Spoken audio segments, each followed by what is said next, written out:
Rezeki seringkali tidak datang sebagai sesuatu yang dicari, melainkan sebagai sesuatu yang hadir ketika hati telah cukup tenang untuk menerimanya. Ada saat-saat dalam hidup ketika seseorang merasa seolah berjalan di tengah dunia, namun jiwanya berada sedikit di luar barisan. Ramai di sekeliling, suara bersahutan, wajah-wajah berlalu dengan tujuan masing-masing, tetapi di dalam dada ada ruang sunyi yang tak terisi oleh kebisingan itu. Bukan karena sedih, bukan pula karena hampa, melainkan karena ada bagian dari diri yang sedang terjaga, menatap hidup dengan cara yang berbeda. Seolah jiwa mulai bertanya tanpa kata, mulai mendengar tanpa suara, dan mulai merasakan tanpa perlu alasan. Pada momen seperti itu, waktu terasa melambat. Detak jam tidak lagi mendesak, langkah kaki menjadi lebih pelan, dan napas terasa lebih dalam. Ada kesadaran halus bahwa hidup tidak hanya tentang apa yang terlihat, tidak hanya tentang hitungan dan usaha yang tampak di permukaan. Ada arus lain yang mengalir, tenang namun pasti, yang sering luput dari perhatian ketika hati terlalu sibuk mengejar. Arus itu tidak berisik, tidak menuntut, dan tidak memamerkan hasilnya. Ia bekerja dalam diam, seperti embun yang turun tanpa suara, namun pagi tak pernah absen menemukannya. Mungkin di sanalah sebagian orang mulai merasa berbeda, merasa lebih peka terhadap hal-hal kecil, tergetar oleh kalimat sederhana, tersentuh oleh keheningan, merasa bahwa sesuatu sedang disiapkan, meski belum tahu apa bentuknya. Bukan harapan yang meledak-ledak, bukan pula kegelisahan yang mencengkeram, melainkan rasa menunggu yang lembut. Seperti duduk di tepi jendela saat hujan, tidak meminta hujan berhenti, tidak pula berharap hujan bertambah deras, hanya menikmati jatuhnya tetes demi tetes dengan hati yang pasrah dan terbuka. Dalam keadaan batin seperti itu, rezeki seringkali mulai mendekat tanpa pengumuman. Ia tidak selalu hadir sebagai angka yang bertambah atau benda yang bertumpuk. Kadang ia datang sebagai ketenangan yang menetap, kadang sebagai kemudahan yang tiba-tiba ada, kadang sebagai pertemuan yang mengubah arah, atau kehilangan yang justru membuka ruang baru. Rezeki dalam bentuk ini tidak selalu disadari pada awalnya. Ia terasa biasa saja, bahkan kadang dianggap kebetulan. Namun jauh di dalam, jiwa tahu bahwa ada tangan tak terlihat yang sedang bekerja dengan penuh kelembutan. Hidup mengajarkan bahwa tidak semua yang berharga datang melalui pintu yang kita jaga dengan waspada. Ada yang masuk melalui celah-celah kecil ketika kita berhenti berjaga, ketika kita menundukkan ego, ketika kita membiarkan diri bersandar. Pada saat-saat itulah, ibadah yang dijaga bukan sebagai kewajiban yang berat, melainkan sebagai kebiasaan yang menenangkan, mulai memancarkan pengaruhnya. Bukan dengan cara mengubah dunia secara tiba-tiba, tetapi dengan cara mengubah cara kita berdiri di dalam dunia itu.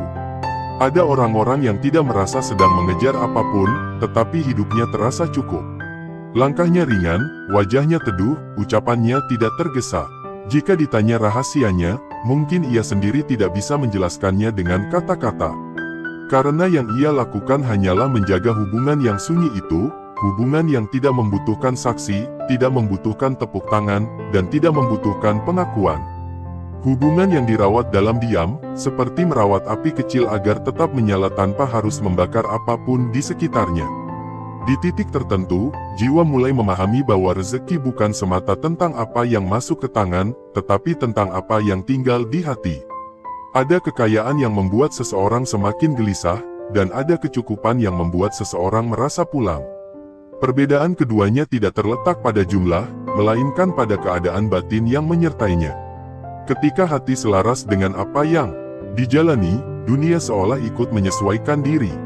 Jalan-jalan yang sebelumnya terasa sempit mulai terbuka, bukan karena dipaksa, tetapi karena memang waktunya.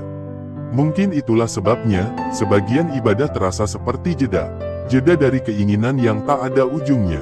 Jeda dari tuntutan untuk selalu menjadi lebih. Jeda dari rasa takut tertinggal.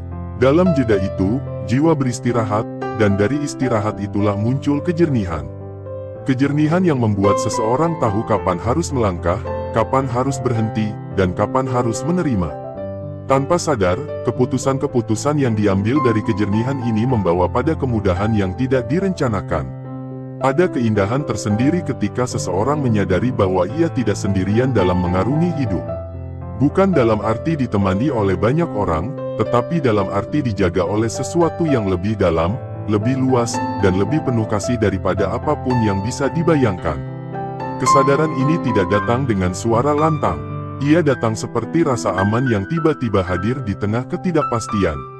Seperti keyakinan halus bahwa apapun yang terjadi, masih ada makna yang bekerja di baliknya. Dalam keheningan ibadah yang konsisten, jiwa belajar untuk tidak selalu meminta, tetapi juga mendengar. Mendengar bisikan hati yang jujur. Mendengar isyarat yang selama ini tertutup oleh hiruk-pikuk pikiran. Dari mendengar itulah muncul rasa cukup, bahkan sebelum apa yang diharapkan benar-benar datang. Dan seringkali, justru setelah rasa cukup itu hadir, rezeki menemukan jalannya sendiri untuk menyapa. Ada yang merasa hidupnya berubah tanpa bisa menunjuk satu peristiwa besar sebagai penandanya. Tidak ada ledakan keberhasilan, tidak ada lonjakan dramatis. Yang ada hanyalah hari-hari yang terasa lebih lapang. Masalah yang tetap ada, tetapi tidak lagi menekan. Kekurangan yang masih terasa, tetapi tidak lagi melukai. Seolah hati telah memiliki ruang yang lebih luas untuk menampung segalanya. Ruang inilah yang sering kali menjadi tempat rezeki berdiam, tumbuh, dan berkembang. Jiwa yang terjaga tidak selalu berarti jiwa yang sempurna. Ia tetap lelah, tetap rapuh, tetap kadang goyah. Namun ada satu perbedaan halus, ia tahu kemana harus kembali. Ia tahu ada tempat untuk bersandar tanpa syarat. Dari sanalah ketenangan mengalir, dan bersama ketenangan itu, datanglah kemudahan demi kemudahan yang sulit dijelaskan dengan logika semata. Jika diperhatikan dengan lembut, hidup sebenarnya penuh dengan pemberian kecil yang tak terhitung. Udara yang setia datang setiap tarikan napas. Waktu yang masih mengizinkan perbaikan.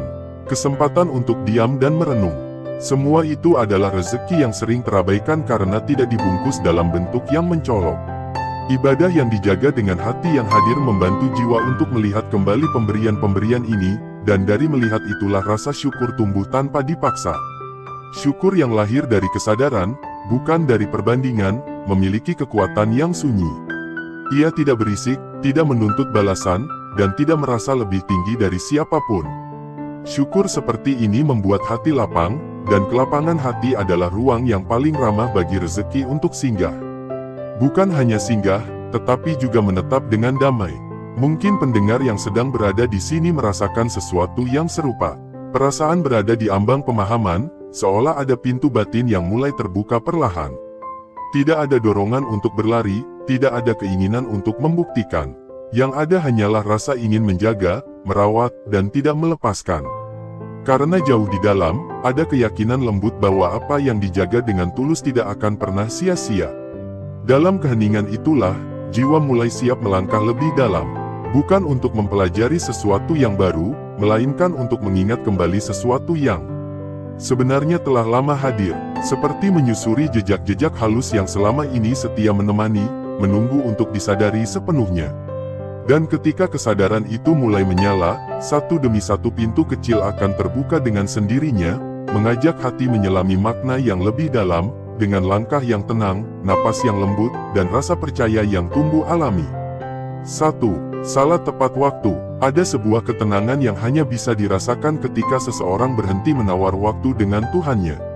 Salat yang dijaga tepat pada waktunya bukan sekadar gerakan yang diulang dari hari ke hari, melainkan sebuah pernyataan batin yang sunyi namun tegas, bahwa ada sesuatu yang lebih utama daripada kesibukan, lebih bernilai daripada penundaan, dan lebih layak didahulukan daripada segala urusan dunia. Ketika seseorang memilih untuk berhenti sejenak tepat saat panggilan itu tiba, ia sedang melatih jiwanya untuk taat tanpa syarat, untuk hadir tanpa alasan, dan untuk tunduk tanpa menunggu suasana ideal. Di balik kebiasaan menjaga salat tepat waktu, ada proses batin yang perlahan membentuk ketertiban dalam hidup. Waktu yang sebelumnya terasa berantakan mulai menemukan ritmenya. Pikiran yang sering berlari kemana-mana mulai belajar berhenti. Hati yang mudah resah mulai mengenal titik pulang. Dari kebiasaan inilah muncul ketenangan yang tidak dibuat-buat, ketenangan yang lahir karena jiwa merasa berada di tempat yang seharusnya. Rezeki seringkali menyukai keteraturan yang lahir dari ketundukan. Bukan karena salat itu sendiri adalah alat tukar, melainkan karena hati yang disiplin dalam ibadah cenderung lebih jernih dalam mengambil keputusan. Seseorang yang menjaga salat tepat waktu biasanya lebih peka terhadap batas, lebih hati-hati dalam langkah, dan lebih bersih dalam niat. Kejernihan inilah yang sering membuka jalan rezeki tanpa disadari, karena banyak kesalahan terhindarkan sebelum sempat terjadi. Ada pula keberkahan yang bekerja dalam lapisan yang lebih halus. Ketika salat dijaga tepat waktu, jiwa terbiasa mendahulukan panggilan langit daripada panggilan dunia. Kebiasaan ini membentuk sikap batin yang tidak serakah, tidak tergesa, dan tidak mudah gelisah. Dalam keadaan seperti ini, rezeki yang datang terasa cukup, meski jumlahnya mungkin tidak selalu besar. Namun kecukupan yang disertai ketenangan seringkali lebih bernilai daripada kelimpahan yang disertai kegelisahan. Salat tepat waktu juga menanamkan rasa diawasi yang lembut, bukan rasa takut yang menekan. Rasa ini membuat seseorang lebih jujur dalam bekerja, lebih amanah dalam tanggung jawab, dan lebih sabar dalam proses. Dunia merespons sikap seperti ini dengan caranya sendiri. Kepercayaan tumbuh, peluang datang, dan pintu-pintu yang sebelumnya tertutup mulai terbuka sedikit demi sedikit. Semua terjadi tanpa sorotan, tanpa pengumuman, dan seringkali tanpa disadari.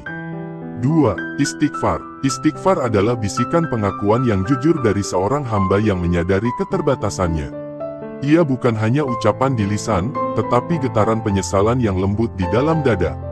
Ketika seseorang membiasakan istighfar, ia sedang membersihkan ruang batinnya dari beban yang sering tidak disadari. Beban berupa rasa bersalah, kesombongan halus, kelalaian kecil, dan luka yang belum sembuh. Semua itu perlahan dilepaskan melalui pengakuan yang tidak memerlukan saksi selain kejujuran diri sendiri. Dalam istighfar yang dilakukan dengan kesadaran, ada proses pemulihan yang tenang. Hati yang sebelumnya terasa sempit mulai menemukan kelapangannya. Pikiran yang sering dipenuhi kekhawatiran mulai melunak. Jiwa yang lelah karena menanggung terlalu banyak mulai diizinkan untuk beristirahat. Dari kelapangan inilah, rezeki sering menemukan tempatnya. Karena rezeki tidak hanya membutuhkan usaha, tetapi juga ruang untuk diterima. Istighfar mengajarkan kerendahan hati yang halus.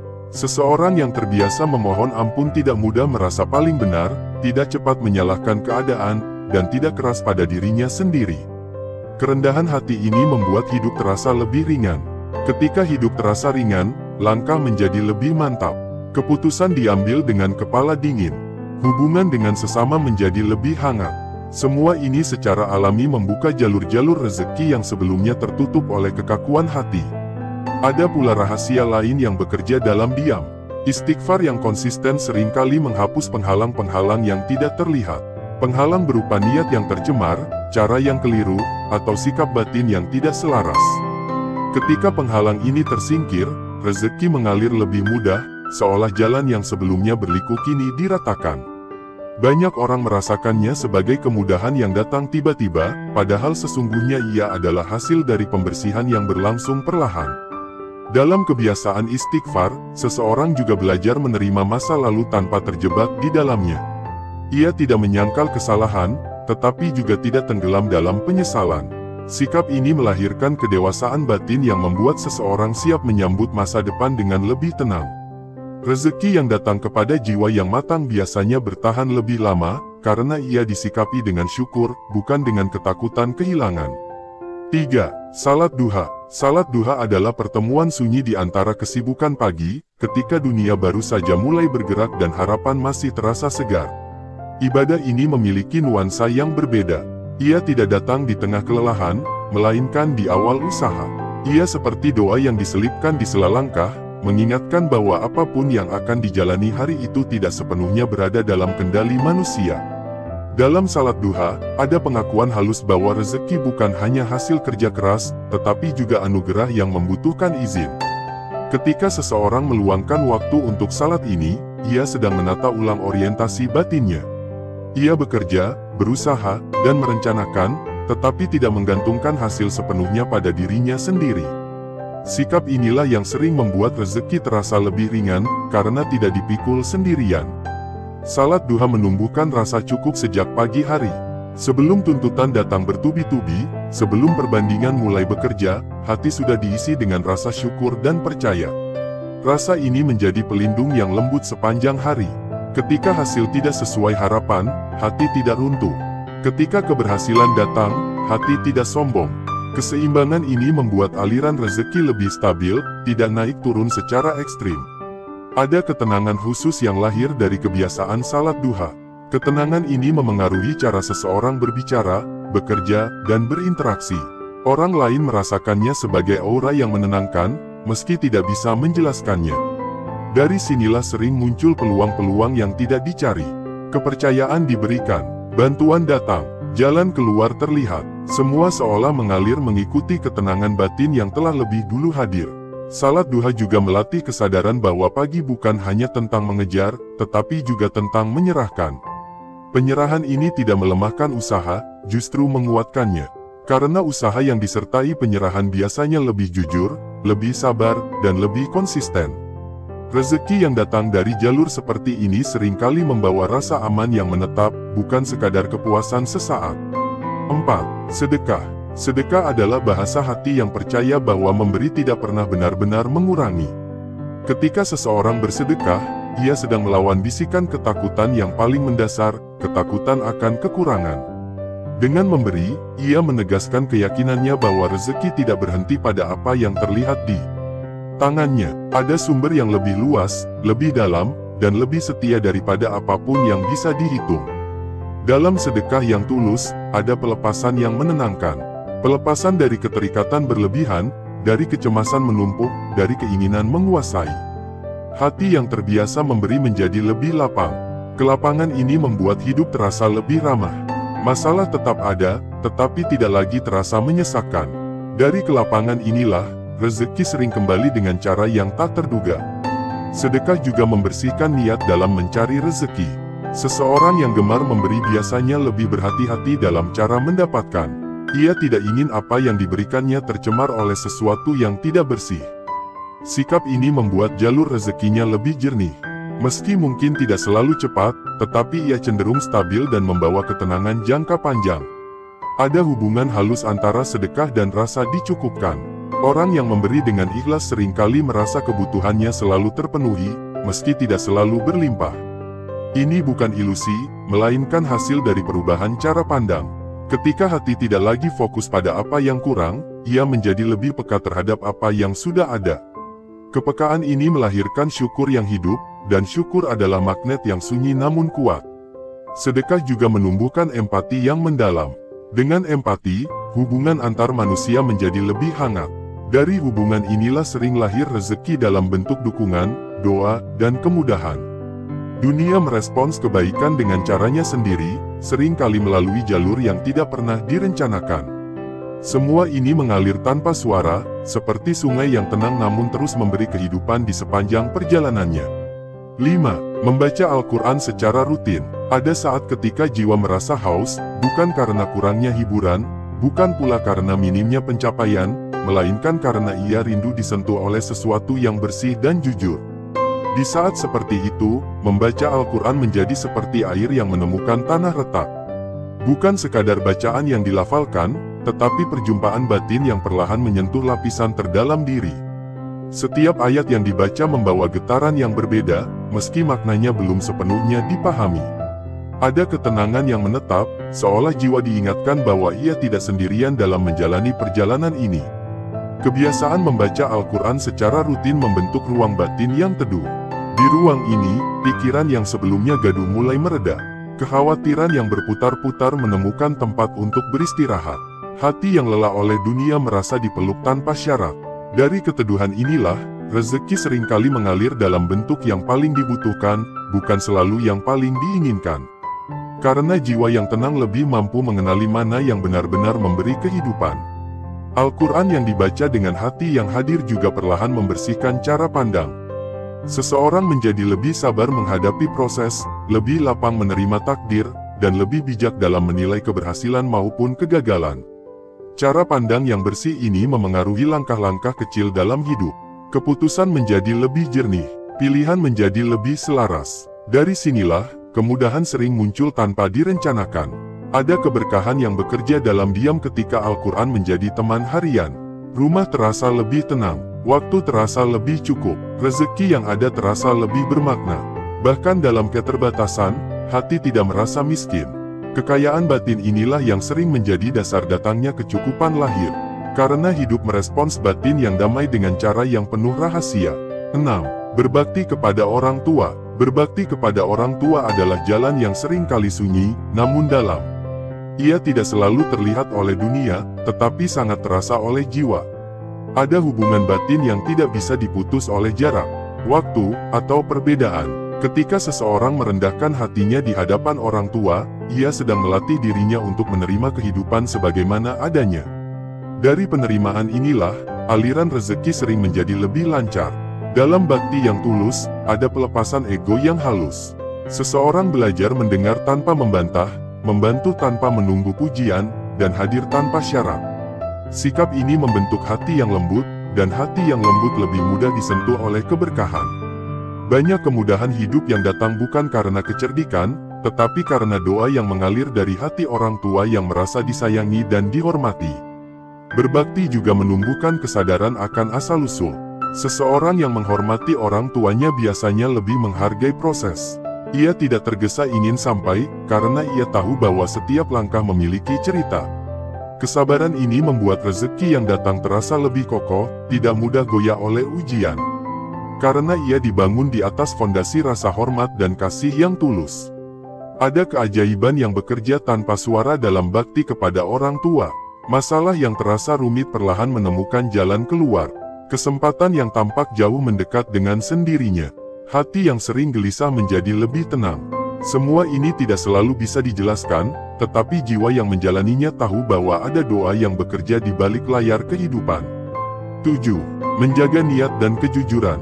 Niat adalah arah yang tidak terlihat, tetapi menentukan kemana langkah akan sampai. Menjaga niat berarti terus-menerus membersihkan alasan di balik setiap usaha. Bukan untuk menjadi sempurna, melainkan untuk tetap jujur pada diri sendiri. Ketika niat dijaga, hati tidak mudah goyah oleh godaan jalan pintas. Ia memilih proses yang mungkin lebih lambat, tetapi lebih menenangkan. Kejujuran yang dijaga dalam keseharian membentuk ketenangan batin yang jarang disadari. Seseorang tidak perlu mengingat banyak alasan, tidak perlu menutup-nutupi, dan tidak perlu cemas akan terbongkarnya sesuatu. Ketenteraman ini membuat energi hidup mengalir lebih lancar. Dari aliran yang lancar inilah, rezeki sering hadir dengan cara yang bersih dan berkelanjutan. Hidup merespons kejujuran dengan kepercayaan. Kepercayaan melahirkan peluang. Peluang membuka pintu. Pintu membawa rezeki. Semua ini terjadi seperti rangkaian sebab yang alami. Bukan karena kejujuran dijadikan alat, tetapi karena ia menciptakan ekosistem batin yang sehat. Dalam ekosistem inilah, rezeki merasa aman untuk tumbuh. Menjaga niat juga membuat seseorang tidak mudah iri pada rezeki orang lain. Ia fokus pada jalannya sendiri, pada ritmenya sendiri. Fokus ini menghemat energi batin yang biasanya terkuras oleh perbandingan. Energi yang tersimpan ini kemudian berubah menjadi ketekunan, dan ketekunan seringkali berbuah manis dalam jangka panjang. 8. Menjaga kesabaran dan rasa syukur. Kesabaran bukanlah menahan diri dengan keras, melainkan kemampuan untuk tetap lembut di tengah ketidakpastian. Ia tumbuh ketika seseorang menerima bahwa tidak semua hal bisa dipercepat, dan tidak semua hasil bisa dipaksa. Dalam kesabaran, ada kepercayaan yang tenang bahwa waktu bekerja dengan caranya sendiri. Kepercayaan ini menenangkan jiwa dan membuka ruang bagi rezeki untuk datang pada saat yang tepat. Rasa syukur yang dijaga setiap hari mengubah cara seseorang memandang hidup. Ia tidak lagi terfokus pada kekurangan, tetapi pada keberlimpahan kecil yang sering luput dari perhatian. Dari perubahan fokus inilah, kebahagiaan tumbuh tanpa syarat. Kebahagiaan seperti ini tidak bergantung pada kondisi, dan justru karena itulah ia menjadi magnet yang kuat bagi kebaikan-kebaikan lain. Kesabaran dan syukur berjalan beriringan. Kesabaran menjaga hati agar tidak patah saat rezeki terasa lambat. Syukur menjaga hati agar tidak lupa diri saat rezeki datang. Keseimbangan ini menciptakan stabilitas batin yang jarang terguncang. Dalam stabilitas inilah, hidup menjadi lebih ramah, dan rezeki mengalir dengan ritme yang menenangkan. Ada kedalaman tertentu yang hanya bisa dicapai oleh jiwa yang sabar dan bersyukur. Kedalaman ini membuat seseorang tidak mudah terkejut oleh naik turunnya kehidupan. Ia tetap berdiri dengan tenang, apapun yang datang. Dari ketenangan inilah, rezeki sering hadir bukan sebagai kejutan besar, tetapi sebagai keberlanjutan yang penuh berkah, mengalir pelan, setia, dan cukup. Ada satu titik dalam setiap perjalanan batin di mana kata-kata mulai melambat, bukan karena habis, tetapi karena jiwa telah mendengar cukup banyak untuk diam sejenak. Di titik inilah penutup ini hadir, bukan sebagai akhir yang menutup pintu, melainkan sebagai ruang hening tempat semua yang telah disentuh sebelumnya perlahan mengendap. Seperti air yang tadinya keruh karena diaduk, kini dibiarkan tenang agar kejernihannya kembali terlihat. Jika kamu masih di sini, masih mendengarkan, mungkin bukan karena rasa ingin tahu semata. Mungkin ada sesuatu di dalam dirimu yang merasa ditemani. Bukan dihibur, bukan diajari, melainkan ditemani. Ada rasa halus bahwa apa yang bergetar di dadamu selama ini akhirnya mendapat ruang untuk bernapas. Tidak perlu diberi nama, tidak perlu dipastikan maknanya. Cukup dirasakan, seperti hangat yang menyebar perlahan setelah lama kedinginan. Perjalanan batin tidak selalu tentang menemukan jawaban. Seringkali ia hanya tentang berani duduk bersama pertanyaan tanpa tergesa. Berani mengakui bahwa tidak semua hal harus segera dipahami. Ada kebijaksanaan yang tumbuh justru ketika seseorang berhenti memaksa dirinya untuk mengerti segalanya. Dalam sikap menerima inilah, jiwa mulai pulang ke ritmenya yang asli. Hidup akan tetap berjalan dengan segala dinamikanya. Esok hari tetap datang membawa urusan, tuntutan, dan cerita baru. Dunia tidak berhenti hanya karena seseorang memutuskan untuk hening sejenak. Namun ada perbedaan besar antara berjalan dengan jiwa yang terseret, dan berjalan dengan jiwa yang sadar. Kesadaran inilah yang pelan-pelan dibangunkan, bukan untuk menjauhkanmu dari dunia, tetapi untuk membuatmu hadir di dalamnya dengan cara yang lebih utuh. Apapun yang kamu bawa hari ini, entah itu lelah yang belum sempat diceritakan, harapan yang masih disimpan rapat, atau luka lama yang kadang kembali mengetuk, semuanya sah untuk ada. Tidak ada yang perlu disingkirkan. Tidak ada yang perlu dipercepat penyembuhannya. Jiwa memiliki caranya sendiri untuk merawat apa yang rapuh. Ia tidak bekerja dengan tekanan, tetapi dengan kesetiaan. Mungkin setelah ini kamu akan kembali ke rutinitas. Mungkin kamu akan menutup layar dan melanjutkan aktivitas seperti biasa. Namun jika ada satu hal yang bisa kamu bawa, biarlah itu adalah kesadaran kecil bahwa kamu tidak harus selalu kuat untuk layak melangkah. Kamu tidak harus selalu tahu arah untuk tetap bergerak. Kadang cukup dengan jujur pada apa yang dirasakan, dan itu sudah menjadi langkah yang sangat berarti. Setiap orang memiliki waktunya sendiri untuk memahami hidup. Tidak ada garis finish yang sama. Tidak ada standar yang harus dikejar bersama. Ada jiwa yang tumbuh cepat, ada yang perlahan. Ada yang menemukan makna di usia muda, ada yang justru memahaminya setelah melalui banyak belokan. Semua itu bukan kesalahan. Semua itu adalah bagian dari cerita yang unik dan layak dihormati. Jika selama ini kamu merasa berjalan sendirian, mungkin yang sebenarnya terjadi adalah kamu sedang belajar berdiri dengan kakimu sendiri. Kesendirian tidak selalu berarti ketiadaan. Kadang ia adalah ruang latihan agar kamu mengenal suaramu sendiri sebelum kembali ke keramaian. Dari ruang inilah, kehadiranmu kelak menjadi lebih utuh, lebih jujur, dan lebih menenangkan bagi siapapun yang bersentuhan denganmu. Channel ini, dengan segala keterbatasannya, hanyalah jembatan kecil. Ia tidak menawarkan jawaban mutlak. Ia tidak menjanjikan perubahan instan. Ia hanya membuka ruang agar kamu bisa berhenti sejenak, menarik napas lebih dalam, dan mengingat bahwa di balik hiruk-pikuk dunia, ada dimensi lain yang selalu setia menunggu untuk disadari. Dimensi yang tidak meminta apapun darimu, selain kehadiran yang tulus. Apapun yang kamu rasakan setelah ini, biarkan ia mengalir tanpa perlu ditahan. Jika hatimu terasa lebih ringan, syukurilah tanpa berlebihan. Jika justru terasa lebih sensitif, terimalah tanpa penolakan. Kepekaan bukan kelemahan, ia adalah tanda bahwa jiwamu hidup, merespons, dan tidak mati rasa. Dunia mungkin tidak selalu ramah pada jiwa yang peka, tetapi justru jiwa seperti inilah yang menjaga kemanusiaan tetap bernapas. Ingatlah bahwa pertumbuhan sejati seringkali tidak disertai tepuk tangan. Ia terjadi dalam diam, dalam keputusan-keputusan kecil yang tidak diketahui siapapun. Memilih untuk tetap jujur saat ada kesempatan untuk berkelit. Memilih untuk tetap lembut saat ada alasan untuk mengeras. Memilih untuk tetap berharap meski pernah kecewa. Pilihan-pilihan inilah yang perlahan membentuk kualitas hidup yang tidak bisa dibeli. Jika suatu hari kamu merasa kembali goyah, kembalilah ke hal-hal sederhana. Napas yang kamu tarik, langkah yang kamu pijak, Doa yang kamu bisikkan, meski hanya satu kalimat pendek yang lahir dari kelelahan. Tidak ada doa yang terlalu kecil. Tidak ada niat baik yang sia-sia. Semuanya tercatat dengan caranya sendiri, di tempat yang tidak membutuhkan pengakuan manusia. Jangan terburu-buru ingin sampai. Jangan terlalu keras menilai dirimu yang sedang belajar. Hidup bukan perlombaan yang harus dimenangkan, melainkan perjalanan yang perlu dijalani dengan kesadaran. Ada keindahan dalam proses yang tidak bisa dirasakan jika seseorang hanya fokus pada tujuan. Keindahan itu hadir di sela-sela, di momen-momen yang sering terlewat karena terlalu sibuk mengejar. Semoga setelah ini, langkahmu terasa sedikit lebih ringan. Bukan karena bebanmu berkurang, tetapi karena caramu memikulnya berubah. Semoga hatimu menemukan keberanian untuk tetap terbuka, meski dunia tidak selalu lembut. Semoga kamu terus diberi kemampuan untuk mendengar bisikan halus yang sering tenggelam oleh kebisingan luar. Dan jika suatu saat kamu kembali ke ruang ini, semoga itu bukan karena kekosongan, tetapi karena kerinduan akan ketenangan. Karena ketenangan yang sejati tidak membuat seseorang lari dari hidup, justru membuatnya lebih siap menjalaninya. Dengan mata yang lebih jernih, dengan hati yang lebih lapang, dengan jiwa yang tidak lagi tergesa. Terima kasih telah memberi waktu pada dirimu sendiri.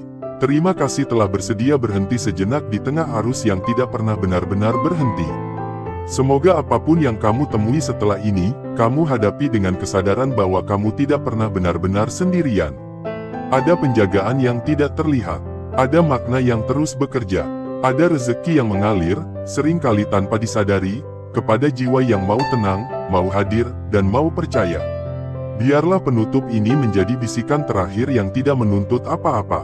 Hanya pengingat lembut bahwa perjalanan batinmu sah, langkahmu berharga, dan keheningan yang kamu rasakan bukan kehampaan, melainkan ruang tempat cahaya pelan-pelan belajar menyala.